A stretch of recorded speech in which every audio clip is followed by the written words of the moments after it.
Le titre de ce livre, Ultime Assaut, il est écrit par le bien-aimé frère Rick Joyner.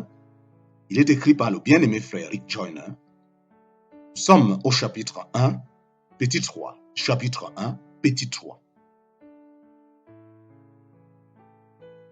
Nous pensons éviter les chrétiens que les démons chevauchaient. Puis, nous eûmes la pensée que si ces chrétiens étaient touchés par les flèches vérité, ils se réveilleraient et chasseraient leurs oppresseurs. Je tirais quelques flèches et d'autres firent comme moi. Presque toutes atteignirent les chrétiens. Cependant, lorsque les flèches vérité pénétraient en eux, ils ne se réveillaient pas ni ne tombaient blessés au sol. Au contraire, ils devenaient enracinés et le démon qui les chevauchait devenait beaucoup plus grand. Cependant, les flèches vérité pénétraient en eux. Ils ne se réveillaient pas ni ne tombaient blessés au sol. Au contraire, ils devenaient enragés et le démon qui les chevauchait devenait beaucoup plus grand. Ce fut un choc pour nous. Ce fut un choc pour nous tous et nous eûmes l'impression que la bataille serait impossible à remporter. Mais même dans ce cas, nous étions sûrs qu'avec foi, espérance et amour, nous pourrions au moins garder nos positions.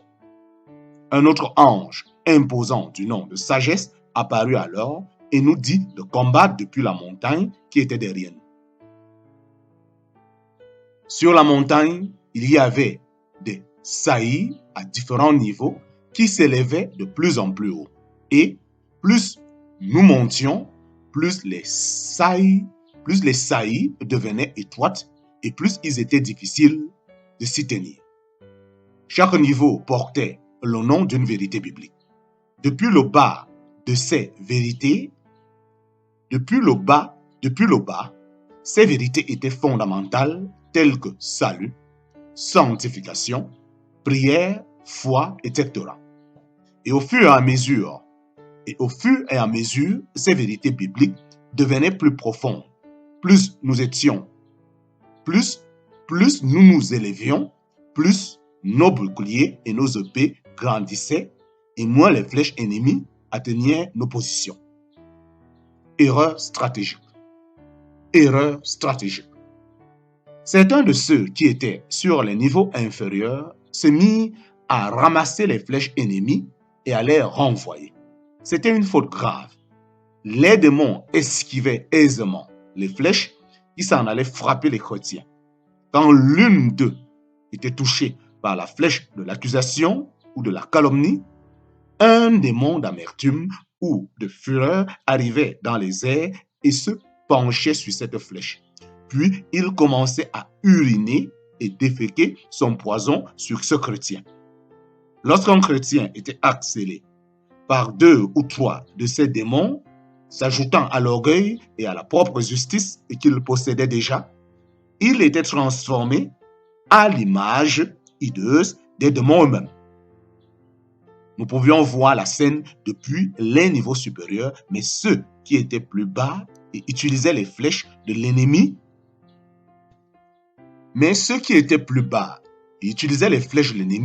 ne pouvaient pas la voir. Environ la moitié d'entre nous décida de continuer à monter, tandis que les autres redescendaient pour expliquer ce qui se passait aux autres. On avertit chacun de continuer à monter sans s'arrêter, excepté quelques-uns qui se positionnaient sur chaque niveau pour faire monter les autres soldats plus haut. Sécurité. Quand nous atteignîmes le niveau unité des frères, aucune flèche ennemie n'arriva jusqu'à nous. Beaucoup de notre camp décidèrent qu'ils n'avaient pas besoin de grimper plus haut. Je comprenais leur décision car à chaque niveau, la position se faisait plus précaire. Cependant, comme je me sentais plus fort et plus adroit avec mes armes à mesure que je montais, je continuais. J'eus bientôt assez d'expérience pour tirer et toucher les démons sans atteindre les chrétiens.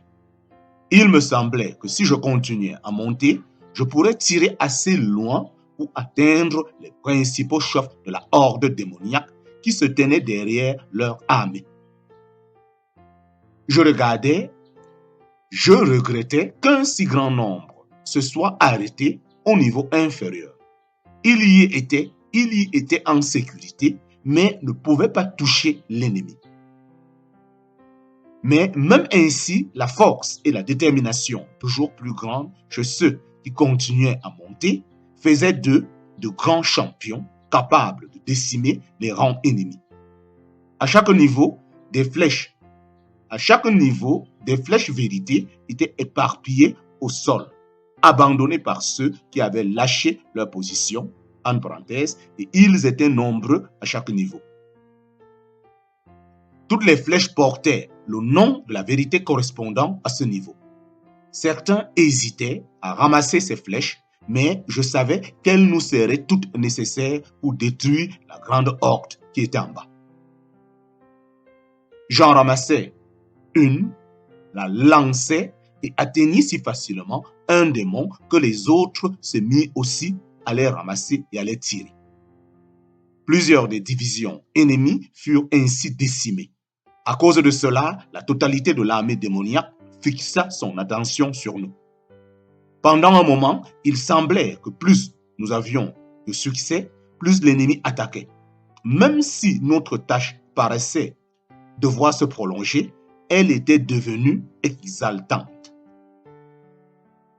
Comme les flèches ennemies ne pouvaient nous atteindre au niveau supérieur, des nuées de vautours volaient au-dessus de nous, vomissant sur nous. Ou alors, ils transportaient des démons qui urinaient ou déféquaient sur les saillies, les rendant très glissantes. L'encre. À chaque niveau, nos épées grandissaient, mais je faillis abandonner la mienne car je pensais ne pas en avoir besoin au niveau supérieur. Je décidais presque inconsciemment de la garder en pensant que si elle m'avait été donnée, c'était pour une raison.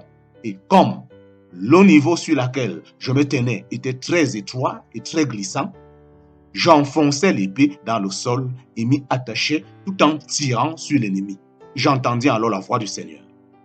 Tu as utilisé la sagesse qui te permettra de continuer à monter. Tu as utilisé la sagesse qui te permettra de continuer à monter. Beaucoup sont tombés car ils ne se sont pas servis correctement de leur épée pour s'amarrer. J'entendis alors la voix du Seigneur. Tu as utilisé la sagesse qui te permettra de continuer à monter. Beaucoup sont tombés car ils ne se sont pas servis correctement de leur épée pour s'amarrer. Il me sembla que nul autre que moi n'entendit la voix, mais beaucoup virent ce que j'avais fait et firent de même. Je me demandais pourquoi le Seigneur ne m'avait pas parlé plus tôt de la sorte. Puis je compris qu'il m'avait déjà dit certaines choses. En y réfléchissant, je commençais à voir que ma vie entière avait été préparée pour ces moments-là. Je savais que j'étais prêt dans la mesure où j'avais écouté le Seigneur et obéi à sa voix tout au long de ma vie. Je savais aussi que, pour une certaine raison, la sagesse et la connaissance que j'avais acquises ne pouvaient augmenter ni m'être ôtées tant que j'étais dans le combat. J'étais reconnaissant de toutes les épreuves que j'avais traversées au cours de ma vie et regrettais de ne pas les avoir appréciées davantage alors. Peu après, nous touchâmes les démons avec une précision presque absolue. La fureur montait de l'armée ennemie comme du souffle et du feu. Je savais que les chrétiens pris au piège de cette armée sentaient que cette fureur atteignait son paroxysme. Certains démons étaient si furieux qu'ils commençaient à se retourner les uns contre les autres. Ce qui, normalement, aurait dû nous encourager, mais ceux qui souffraient le plus était ce chrétien abusé dans le camp ennemi. Je savais qu'aux yeux du monde, c'était un spectacle incompréhensible, comme si le christianisme lui-même était dans le creuset de l'épreuve. Certains de ceux qui n'avaient pas pris leur épée pour assurer leur position étaient capables d'abattre bon nombre de vautours, mais ils risquaient aussi plus facilement de tomber de la saillie où ils se tenaient. Certains, jusqu'en bas, certains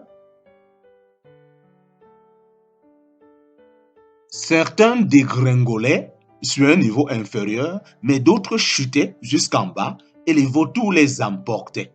Chaque fois que c'était possible, j'enfonçais mon épée plus profondément ou pour m'y attacher encore plus solidement. Dès que j'agissais ainsi, sagesse se tenait près de moi, de sorte que je savais que le moment était sérieux.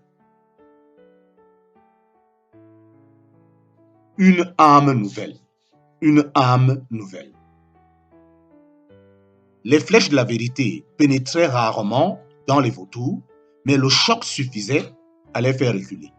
Chaque fois qu'ils saignaient, plusieurs d'entre nous grimpaient au niveau suivant. Quand nous atteignîmes le niveau Galates chapitre 2, verset 20, nous étions à une altitude que les vautours ne pouvaient pas atteindre. À ce niveau-là, nous fûmes presque aveuglés par la beauté éclatante du ciel. La paix que je ressentis alors m'était inconnue auparavant. Jusqu'à ce niveau, ce qui animait mon esprit combatif était autant la peur, la haine et le dégoût à l'égard de l'ennemi que le souci du royaume et de la vérité ou l'amour pour les prisonniers. C'est sur ce niveau que je me rapprochais de foi, espérance et amour. C'est sur ce niveau que je me rapprochais de foi, espérance et amour. Jusqu'ici, je les avais aperçus de loin. Cette fois, je fus comme terrassé par leur éclat. Et pourtant, je sentais que je pouvais m'avancer. Quand je fus tout près, ils se tournèrent vers moi et se mirent à réparer mes armes et à les faire briller. Bientôt, elles reflétèrent étonnamment la gloire qui émane de foi, espérance et amour. Quand ils touchèrent mon épée, elle se mit à lancer des éclairs éblouissants. Amour dit alors: ceux qui atteignent ce niveau se voient confier les pouvoirs du siècle à venir. Puis il se tourna vers moi avec une gravité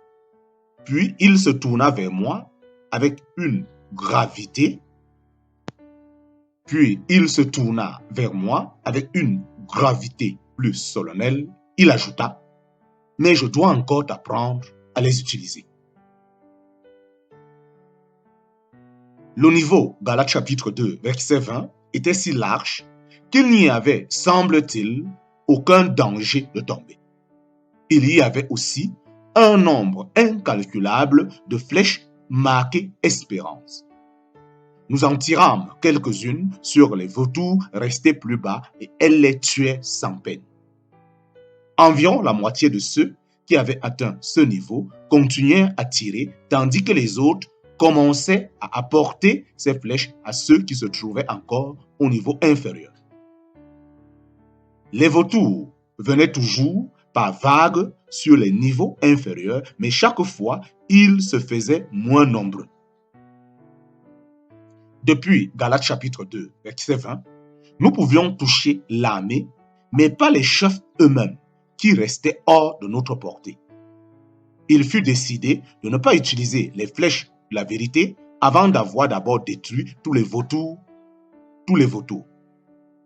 En effet, le nuage de dépression qu'il produisait rendait la vérité moins efficace. Ceci prit beaucoup de temps, mais il n'y eut pas de lassitude. Enfin, par-delà les montagnes, le ciel semblait presque totalement débarrassé des vautours.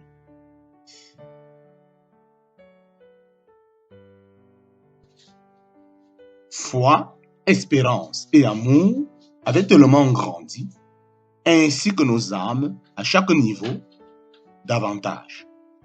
À chaque niveau d'avantage, que les gens situés bien au-delà du champ de bataille pouvaient les apercevoir.